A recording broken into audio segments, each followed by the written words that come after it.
Siamo giovani, navighiamo da fermi sul web, viaggiamo con treni e Flixbus per frequentare l'università a Roma, Milano, Padova. Concerti, raduni, flash mob ci catapultano nel nostro presente.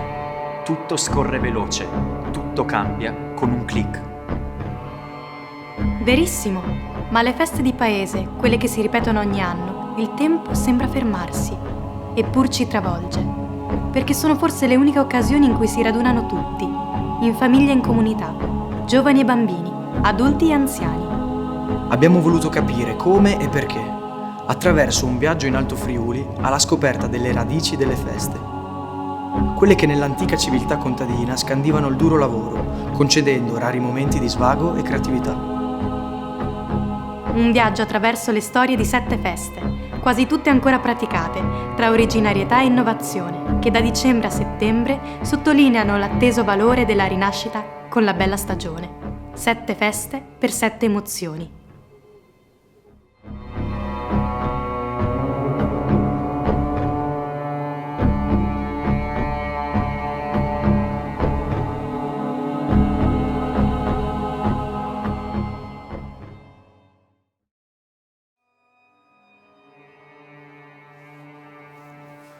Paura. Paura dell'altro, paura dello sconosciuto. Paura della maschera con le corna, di cui percepivo la potenza e un probabile attacco. Paura della maschera con la lunga lingua rossa. Poche ce l'avevano, e per me quelli erano i diavoli. Paura dei corpi ricoperti da pelli animali che occultavano l'umano trasformandolo in altro da sé. Paura di quelle grandi figure mostruose che minacciose attraversavano il paese, fra urla, grugniti, frastuono di campanacce e catene, amplificato nella rincorsa per punire con vergate alcuni giovani impertinenti.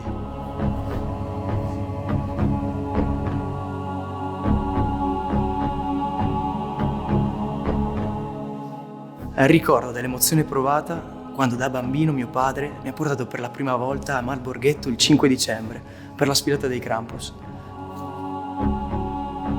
Un'emozione intensa e perseverante, da quando li ho visti discendere dal bosco al sopraggiungere delle tenebre, brandendo le torce infuocate, poi riversarsi nelle vie del paese e confluire nella piazza. E qui mi sono tranquillizzato perché ho incontrato San Nicolò, il santo vescovo, il primo portatore di doni nel periodo invernale. Era stupendo, maestoso, con la mitra sul capo e il bastone pastorale, ma simboli dell'autorità dei vescovi. Si capiva che era lui che comandava e che i Krampus erano al suo servizio.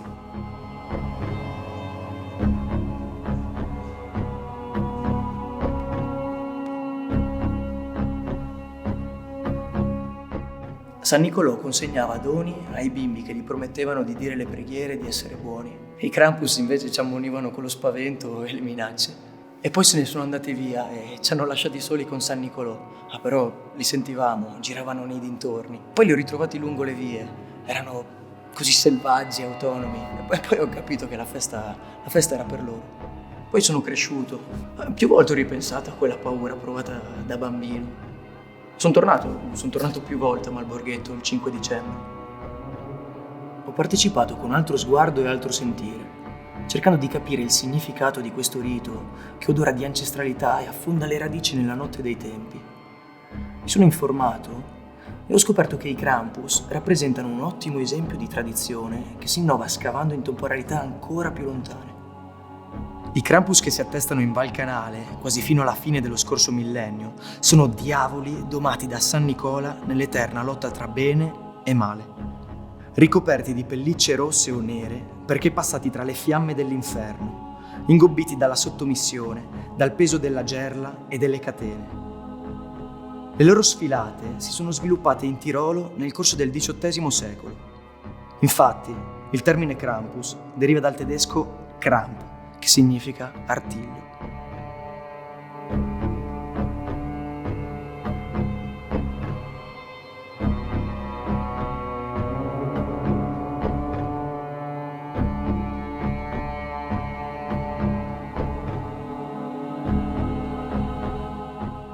Ma la loro origine è ben più lontana. tenuta a lungo nascosta dall'epurazione cristiana che ha trasformato gli antichi culti. È stata riscoperta negli ultimi decenni, come dimostrano i nuovi Krampus. Molto più grandi e più terrificanti, incarnano gli antichissimi spiriti silvani, da Silvano, antico dio italico dei boschi, a Fauno, divinità italica protettrice di animali, campi e selve, che nel calendario romano veniva festeggiato proprio il 5 dicembre. Non è però ancora esaurito il viaggio nel tempo, perché Fauno e Silvano sono le forme tarde di una divinità ancora più antica, Pan, che rappresenta la connessione psichica con la natura e l'istinto che ad essa ci lega. Da qui la paura che si versa in panico innanzi ai Krampus, azionando quell'azione arcaica che con i suoi artigli strappa la ragione e spinge alla fuga. I Krampus incarnano riti, miti e simboli. Sottolineano l'importanza del gruppo attraverso un battesimo, un rito di passaggio necessario per accedere alla condizione di Krampus. I campanacci sanciscono l'antico patto fra uomo e animale. Le verghe di betulla o di nocciolo picchiano, sì, ma per risvegliare. Oggi più che mai mi piace pensare che questo risveglio attraverso l'appello della sapienza antica riguardi l'ultimo appello del pianeta. Perché i Krampus sono portatori della grandezza della natura e del nostro inconscio.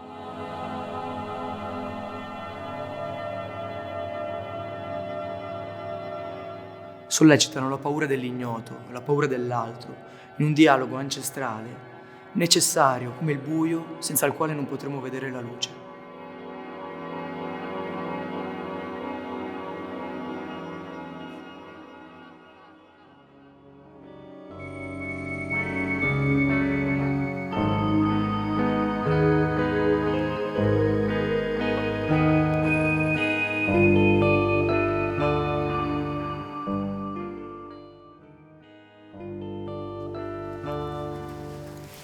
Sono stata invasa dalla curiosità e non smanettando sul web, dal vivo, in presa diretta. Grazie ad Herman, un ragazzo di Sauris, conosciuto all'università, che mi aveva invitata al carnevale del suo paese, tra i più antichi dell'arco alpino.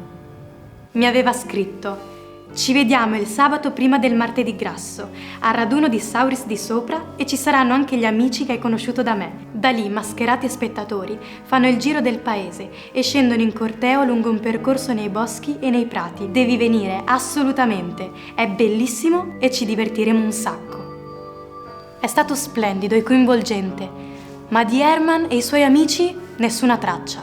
Ho seguito il corteo e ammirato i mascherati. Tutti con abiti vecchi e usati, con il volto coperto da maschere scolpite nel legno e dipinte, assolutamente particolari, perché per lo più prive di tratti grotteschi e deformati, come mi aspettavo in una mascherata carnevalesca. Quei volti erano assorti e inquietanti, nella loro immobile severità. Mi è stato detto che a inizio anni 90 questa festa è stata rinnovata, dopo la sua sostituzione dalla fine degli anni 60, con un carnevale generato dai mass media. Mi è parso chiaro che l'intento si radica nella volontà di recuperare la tradizione. L'ho capito dalla presenza di specifici rituali lungo un percorso prestabilito e riconoscendo una struttura chiusa di comportamenti e costumi, in cui è possibile assumere solo determinati ruoli da parte dei mascherati, per inscenare simbolicamente l'intera società, tesa fra bello e brutto, bene e male. I protagonisti sono il Rolar, unico senza maschera, ma con il volto annerito dalla fuliggine, una figura magica e demoniaca al contempo, che richiama al raduno con il suono dei campanacci sferici, e il Keirar, che apre la sfilata e con una scopa di rami di ontano spazza via l'inverno e le forze negative per far posto al nuovo e alla primavera. Poi ci sono 3 fondamentali gruppi: le maschere belle, con il volto levigato, i baffi neri e sottili e spesso un pizzetto sotto le labbra rosse. Si limitano a sfilare elegantemente, improvvisando balli in coppia. Le maschere meno belle, che mettono in scena mestieri tradizionali del paese con specifici attrezzi. E le maschere brutte, che procedono incerte e con gestualità sgraziata, inscenando gobbi, zoppi, mendicanti. Rispetto alle maschere belle si distinguono per l'atteggiamento, mentre i costumi, tutti recuperati in casa da abiti dismessi, non hanno segni particolari. A parte qualche aggiunta decorativa, tipo le cappelline fiorite e una veletta sul volto per le richè, figura aggiuntasi da qualche decennio, quale trasposizione locale del lacchè, elegante ambasciatore dei figuranti, che con nastri colorati e sonagli appesi su un bastone contribuisce all'atmosfera della festa. Ero felice di aver partecipato al carnevale di Sauris e volevo scoprirne le radici. Ma la mia curiosità riguardava anche Herman. Mi pareva strano mi avesse dato buca all'appuntamento. Lui e i suoi amici, dov'erano?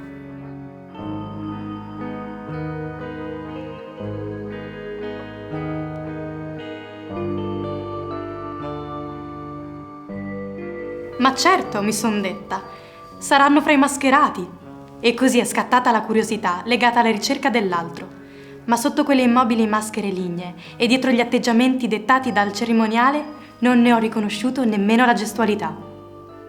Alla fine ci siamo trovati, lui e gli amici a volto scoperto, tra musica, vin brûlé e dolci. E ho capito che le maschere di Sauris sono prive di espressioni e caricature proprio per sottolineare la volontà di nascondimento e che attraverso l'irriconoscibilità i mascherati perdono la propria individualità facendo parte di un gruppo altro rispetto alla comunità. Non esistono, mi hanno detto, documentazioni scritte del passato antico del carnevale di Sauris. E le testimonianze risalgono alla prima metà del Novecento. Il carnevale era una festa molto attesa, di allegria e spensieratezza, che coinvolgeva tutta la comunità consentendole di prendere distanza dal duro lavoro. Era l'unico momento di trasgressione, una sorta di valvola di sfogo. Si mangiava di più e meglio. Ci si avvicinava con più coraggio all'altro sesso, grazie all'impossibilità di essere riconosciuti. Ma anche qui non mancava il principio del dovere, perché il carnevale di Sauris contiene un carattere iniziatico che implica il passaggio dei giovani all'età adulta, rappresentato dal battesimo, che consisteva nel pagare una cena a tutti i partecipanti.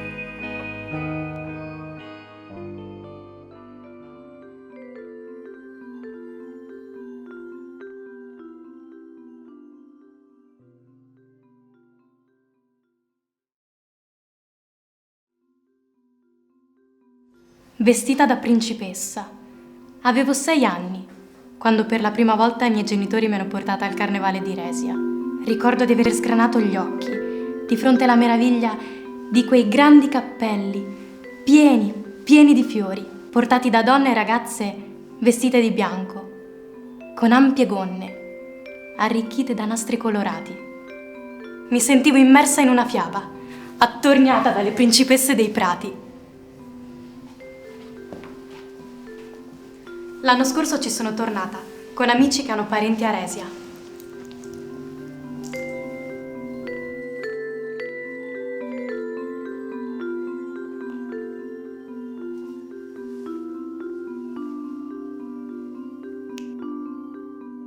La fiaba mi si è ripresentata, amplificata dalla bellezza della natura incontaminata in questa valle al confine con la Slovenia, avvolta da un'atmosfera magica, animata dalle melodie e dai balli antichi.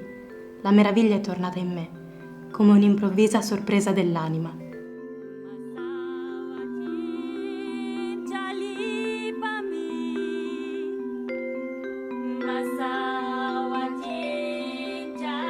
Che mi ha spinta a considerare con attenzione ciò che mi stava intorno. Ecco Jadran, mio cugino che suona! Ha urlato con entusiasmo Marco. Ma è giovanissimo. Sì, ci ha risposto. Ha 15 anni. Davvero incredibile. Non mi sarei mai aspettata di vedere dei giovani. E non solo lui, anche altri che danzano ad una festa tradizionale. Qui cantano e ballano tutti, giovani e anziani, anche grazie all'intensa attività del gruppo folcloristico Varresia, che di generazione in generazione tramanda la secolare tradizione in loco e all'estero, portando in molti paesi i suoi spettacoli.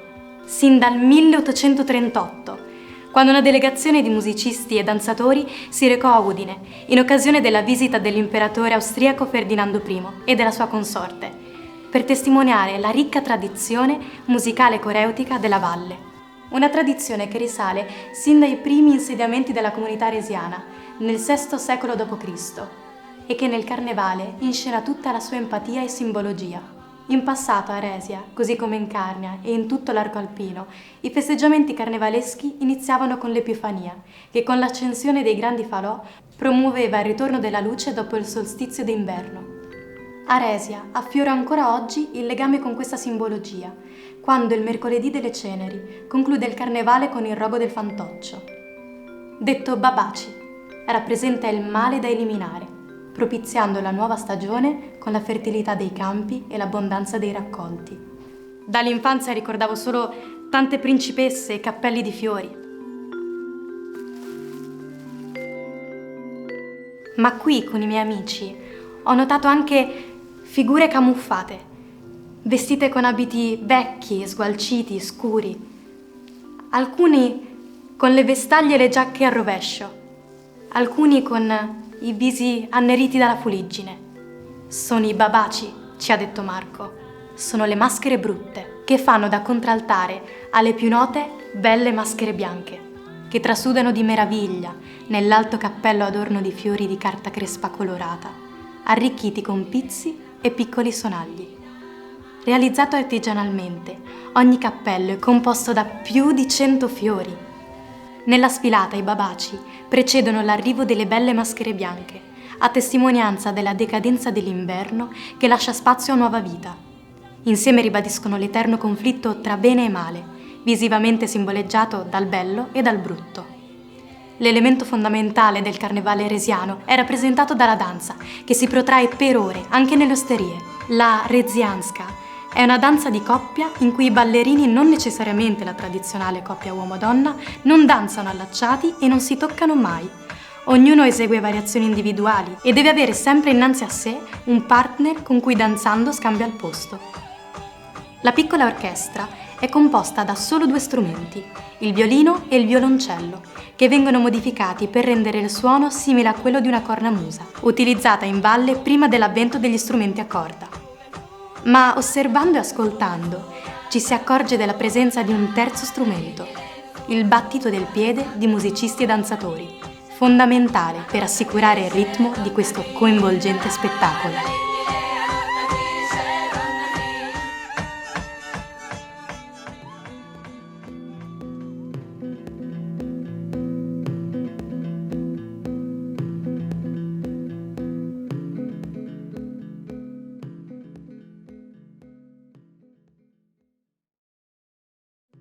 Mai avrei pensato che mio fratello minore, tutto preso dalla musica trap e gli ambienti metropolitani, mi portasse in Carnia ad assistere a un'antica tradizione. Probabilmente perché, essendo fresco di patente, fino a Forniavoltri da solo non ci poteva andare. Inoltre la domenica di Pasqua, quindi con tutta la famiglia al seguito. Ci ha convinti dopo tanta insistenza. Dai, dobbiamo andare al lancio delle Cidulis, venite, c'è anche il mio amico Pietro. Finalmente può partecipare anche lui, come hanno fatto suo nonno, suo padre quando avevano 18 anni. Dai, ci sono tutti i suoi amici e la ragazza, è quella che gli piace. Solo a me ha detto che stava pensando a lei mentre stava intagliando le Cidulis.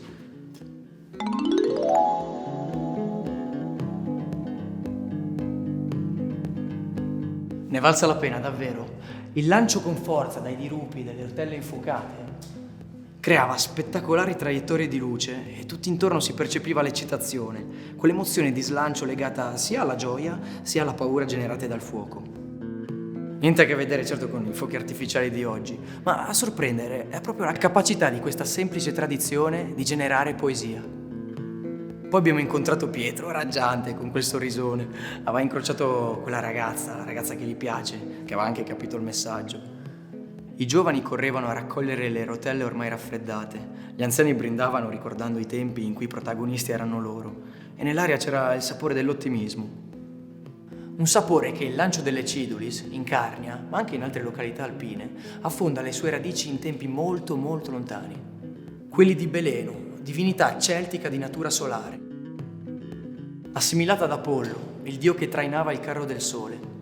E non è certo un caso se a Zuglio, un paese a 40 km da qui, nell'ambito degli scavi archeologici che testimoniano la presenza dei Romani in Carnia dal II secolo a.C., la documentazione epigrafica narra del rifacimento del tempio dedicato proprio al dio Beleno.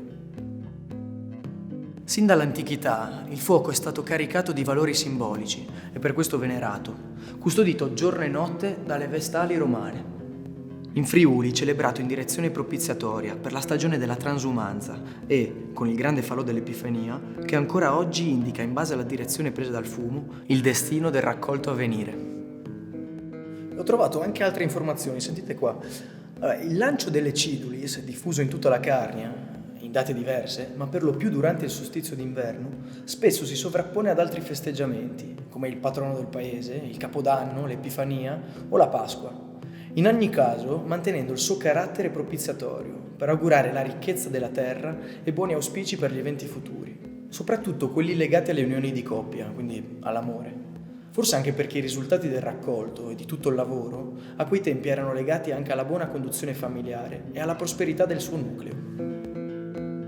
Fino a qualche tempo fa, a Forni a Voltri, il lancio delle cidulis si svolgeva il 18 marzo, la sera prima di San Giuseppe, per celebrare il risveglio dal torpore invernale, quando la durata del giorno raggiunge quella della notte e la luce sta per avere il sopravvento sulle tenebre. Una rinascita, poi spostata alla domenica di Pasqua. E all'insegna della rinascita, i buoni auspici continuano a concentrarsi sull'amore, presente o futuro, motore dei forzuti lanci da parte dei ragazzi, che anni fa erano i coscritti che partivano per il servizio militare, esprimendo i propri amori prima di prendere il treno che li avrebbe portati lontano. Ogni lancio è accompagnato da una filastrocca benaugurante, generalmente dedicata a un amore segreto, oppure a una coppia reale. È un augurio di fortuna per l'anno successivo a tutte le coppie del paese, ma anche a chi arriva da fuori. Così, immersi tra fuochi che segnavano le traiettorie del sole, tra tanta allegria e bevande calde, anche i nostri genitori sono poi tornati a casa, sentendosi più vicini.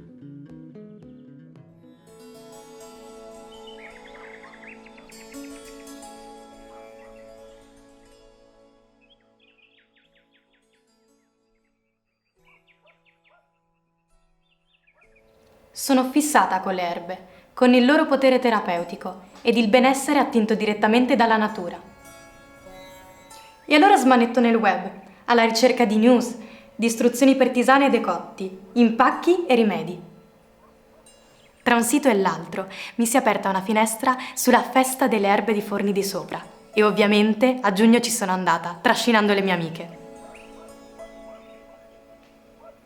4 giorni dedicati alle erbe spontanee di primavera per scoprirne i segreti in campo alimentare e officinale, anche attraverso passeggiate botaniche alla ricerca di profumi e colori di erbe e fiori.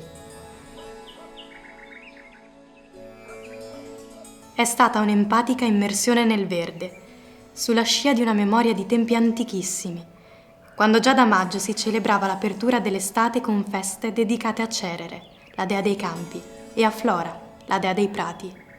Il tutto legato al ciclo vegetativo di Tellus, la dea della terra, che all'insegna della fertilità enunciava il principio femminile che lega e rinnova i cicli naturali. Come accadeva in estate, a Forni di Sopra, fino alla Prima Guerra Mondiale, con la stela, la rappresentazione popolare della natività cristiana, unita a culti animistici legati alla fecondità del mondo agropastorale. Una fecondità spontanea, intensa e riconosciuta.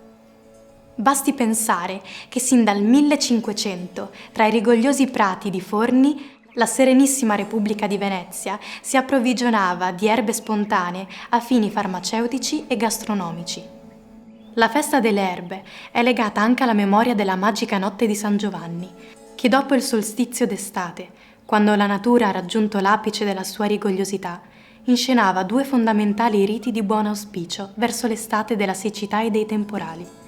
Protagonisti erano la rugiada e le erbe.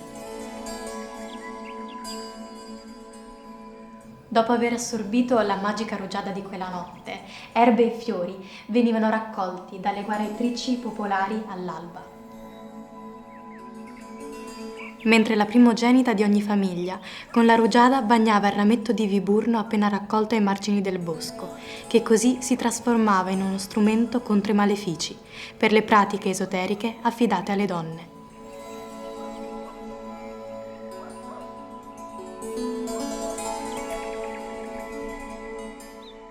A Forni di Sopra tutti andavano per erbe, anche i bambini, che già da piccoli esploravano il mondo attraverso il gusto, godendosi la dolcezza delle radici di felce dolce o l'asprezza rivitalizzante del pane vino o dell'acetosella.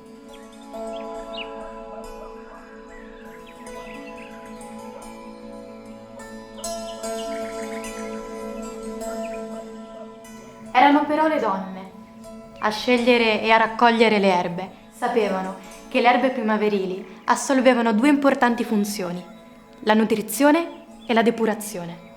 Coprivano l'attesa dei frutti estivi con un efficace nutrimento, tradotto in zuppe e minestre profumate, e arricchivano il fisico con minerali e vitamine, quasi del tutto assenti nell'alimentazione invernale. Da millenni alle piante erano attribuiti poteri magici e alle donne era affidata la magia nel duplice ruolo di maghe e streghe. A Forni di Sopra, infatti, la strega è chiamata maga, il cui lato divinatorio si ispirava proprio alle piante. Esperta nell'aggiustare slogature e curare ferite, aveva conoscenza pratica e profonda delle proprietà medicinali delle erbe, la chillea per guarire i tagli, l'acetosella come antinfiammatorio e depurativo, il tarassaco come digestivo, la silene come diuretico. Risalenti a riti precristiani, stregoneria, sortilegio e magia delle guaritrici sciamane ebbero notevole diffusione sull'arco alpino perché svolgevano una funzione positiva per la comunità. Ancora oggi, simboli e secolari gesti apotropaici continuano ad esercitare la loro funzione protettiva.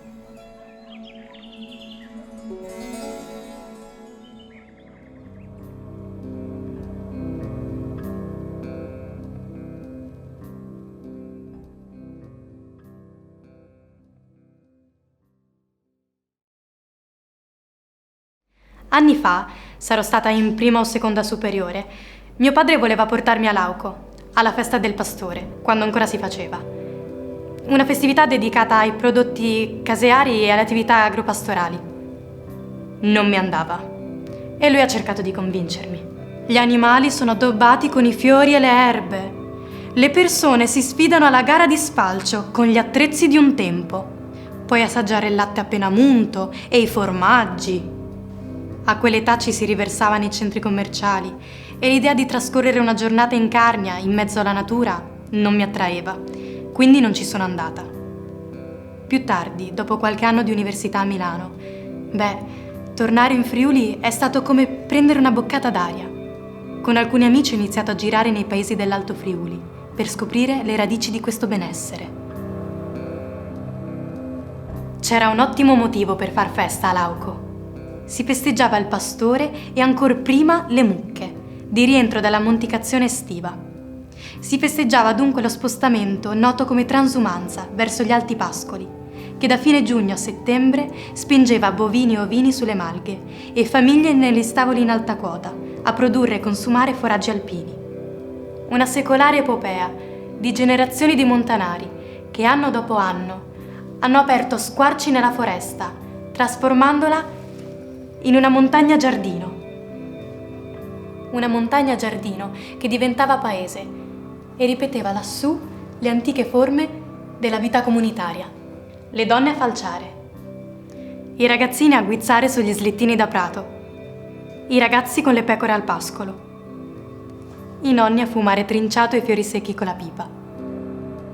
L'importante approvvigionamento del fieno per l'inverno si fondava quindi su questa trasferta nei pascoli e nei prati ad alta quota, che ha distinto la comunità di Lauco con la vocazione pastorale sin da prima della romanizzazione, proprio grazie alla superiorità morfologica del suo altipiano, che raggiunge le soglie dei 1200 metri.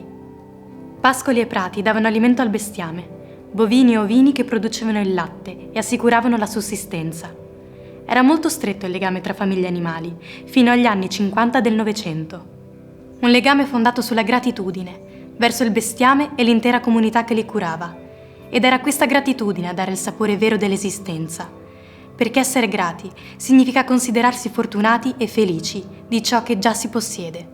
Significa lavorare con passione, senza distinguere tempo feriale da festivo, che nello sviluppo verticale della pastorizia, da fondovalle all'apice delle montagne, significava grandi fatiche, oltre alla cura del bestiame dal primo mattino al tardo pomeriggio. Dalla pulizia della lettiera al mangime, dalla conduzione al pascolo alla mungitura, c'erano i processi della falciatura e della fienagione. Il tutto era eseguito a mano, con pochi strumenti da lavoro. Un lavoro che era prerogativa delle donne, perché per molti secoli, fino al secondo dopoguerra, gli uomini d'estate emigravano, portando altrove i mestieri legati alla filiera del tessile. Falce e falcetti, gerle e rastrelli erano quindi in mano alle donne, insieme al battadorie, composto da martello e incudine per rinnovare il taglio della falce.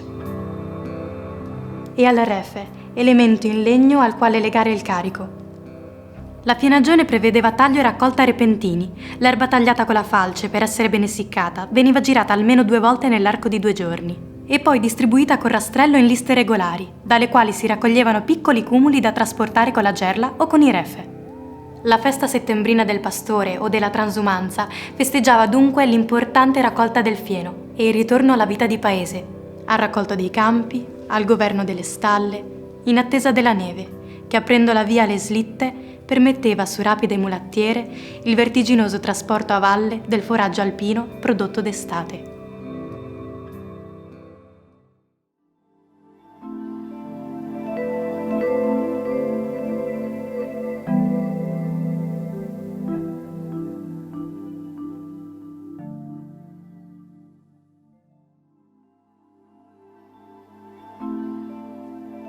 Adoro il formaggio. Dai latticini allo stravecchio inseguo la genuinità del gusto, tragite nelle malghe, nelle fiere e nelle degustazioni. Appuntamento inderogabile è quello con la festa del formaggio di Enemonzo, alla quale lo scorso settembre ho fatto venire anche i miei compagni di università. Siamo tornati a Udine molto soddisfatti, non solo per la bontà del cibo, anche e soprattutto per gli incontri e i racconti del lavoro dei malgari, dei casari e delle latterie. Un lavoro antico, fatto di passione, dedizione e gesti ripetuti. Abbiamo capito le radici della soddisfazione, quel sentimento che contempla il sorriso generato dall'aver svolto bene il proprio dovere. Un dovere che intrecciava sempre la dimensione familiare entro quella comunitaria, come dimostra la presenza delle latterie turnarie già dal Settecento. Nate da un accordo tra le famiglie per la lavorazione del latte a turno, si sono poi sviluppate nella loro forma sociale. Dopo la nascita della prima latteria sociale turnaria del Friuli, sviluppatasi nel 1880 a Forni a Voltri, si sono sviluppate poi in tutta la Carnia, perché era molto vantaggioso. Affidando la lavorazione del latte a personale specializzato, ossia al casaro, si assicurava una migliore qualità del prodotto finale e inoltre i contadini si liberavano almeno di questa mansione. Portavano il latte, che veniva pesato e registrato sul loro libretto soci e sul grande libro della latteria, e tornavano poi a ritirare formaggio, burro e ricotta prodotti dal casaro con la loro materia prima. La lavorazione del latte si svolgeva e si svolge tuttora nelle latterie del paese, ma anche nelle malghe durante i pascoli estivi in quota, pascoli risalenti a prima dell'anno 1000 e con regole precise sullo sfruttamento dei pascoli alpini sin dai tempi del patriarcato di Aquileia. Una lunga storia, insomma, che la festa del formaggio di Enemonzo valorizza, riportando nei nostri giorni l'intenso sapore della genuinità. È una storia fatta di persone, come Leonardo Tosoni, che tra il 1930 e il 1950 ha monticato diverse malghe, conservando i registri dei soci che portavano il latte, la minuta dei formaggi prodotti e i capitolati dell'alpeggio, documenti che si affiancano ai contratti della latteria di Maiaso, scritti a mano con la precisione ed edizione di epoche in cui il tempo del lavoro seguiva i ritmi della natura, che dettava anche la precisione amorevole e sapiente dei gesti produttivi. Portato in secchi, il latte appena munto viene filtrato col colino e scremato dalla panna, che agitata nella zangola si trasforma in burro.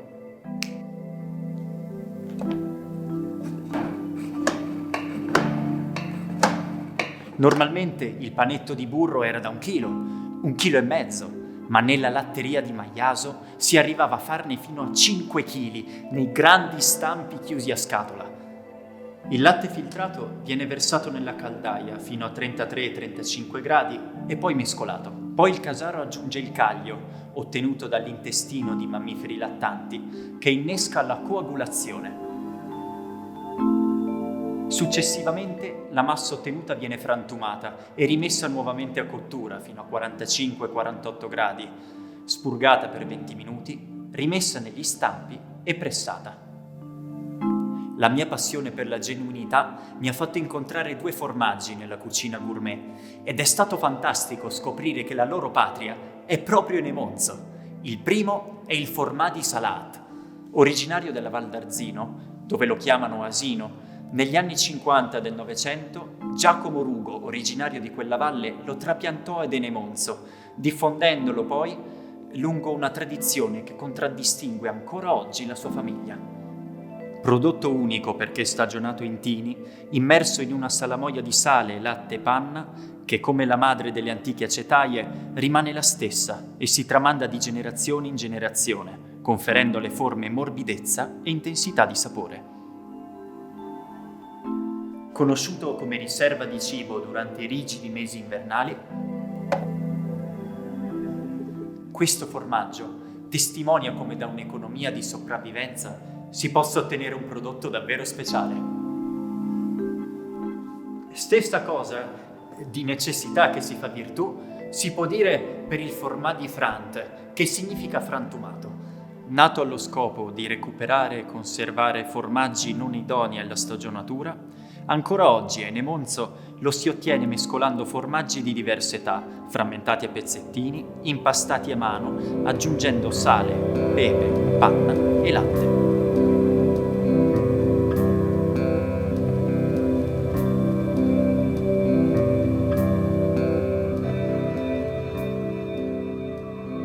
Sette feste per 7 emozioni. È il nostro messaggio di una rinascita, che dal passato si rilancia nel presente. All'insegna della tipicità territoriale e della sostenibilità ambientale. Ma anche della salute, della socializzazione e del turismo lento.